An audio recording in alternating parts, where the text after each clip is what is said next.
This segment of DelmarvaLife is sponsored by TidalHealth. Well, you may remember a couple of weeks ago, we helped observe National Stroke Awareness Month by spending time with stroke coordinator Lauren Hitchens from TidalHealth. She helped explain some of the prevention steps in addition to the warning signs of stroke. The acronym Be Fast was discussed. That stands for balance, eyes, face, arms, speech, and time. And as we learned from her, time is of the essence in the event of a stroke. Yeah, especially because time is perhaps the biggest factor in getting the proper care for medical professionals that need to act fast. So we're switching gears this week from prevention and the signs to how these lifesavers strategize when an emergency strikes. And we're always happy to welcome in Dr. Chris Snyder, Chief Quality Officer and Physician Advisor with TidalHealth. Welcome. Good Thanks. to see you. Great to be here. So what does it mean to be stroke smart? Yeah, so Stroke Smart's a program. It's actually started in Northern Virginia at Inova.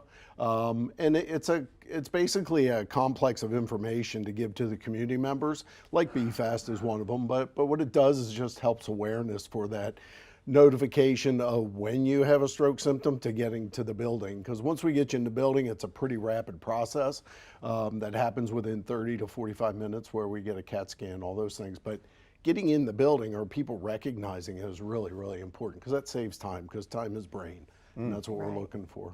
So what does a stroke smart community look like here on the Eastern Shore? So we have done a lot of education, working with community services, working with the schools. In Inova, they really found that the middle schoolers actually learned more. So academically, getting it into the curriculum for kids every year, so they understand what mom and dad or grandma and grandpa look like when they have a stroke.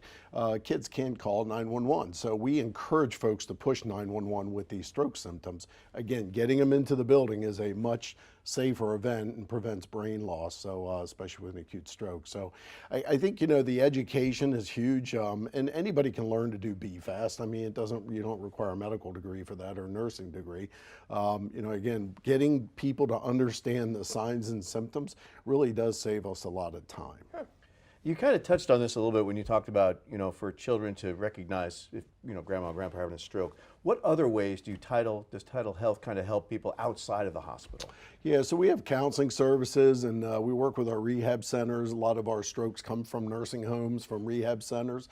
So we work with them, and they have stroke awareness programs for the community to come in to actually learn the Be Fast again and go through those acronyms that we've developed to help guide folks to recognize stroke. So again, a lot of it's awareness, a lot of it's just hanging the signs. I mean, bus stops, if we had a lot of those, bus stops, mall areas, anywhere you have a sign up that says Be Fast, hopefully it's in areas where folks will be able to look at that and get that information out there. Maryland actually is a stroke smart state now.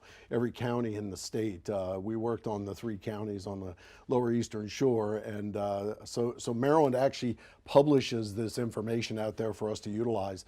And then we have our marketing folks and our clinical teams, like Dr. Shakur, for example. She's a neurosurgeon. She goes out and gives talks at schools and churches, whatever, just to educate folks on the signs and symptoms. Okay. So how does a coordination with EMS impact care before a stroke patient even arrives to the hospital? So they're my eyes on the street. So, you know, as a physician, I depend on them to recognize and listen to the lay folks who are telling them what's going on.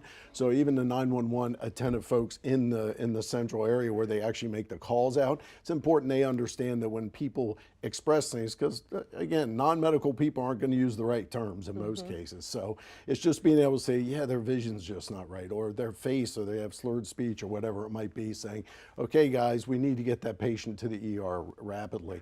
Once they get to us, again, we have a very rapid process that occurs to get you the CAT scan and get the imaging done. We need to determine whether it's a stroke or not.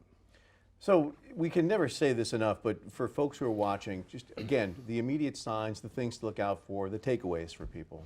Yeah, look for, we call it asymmetry, which is unequalness, so, or some kind of weird speech.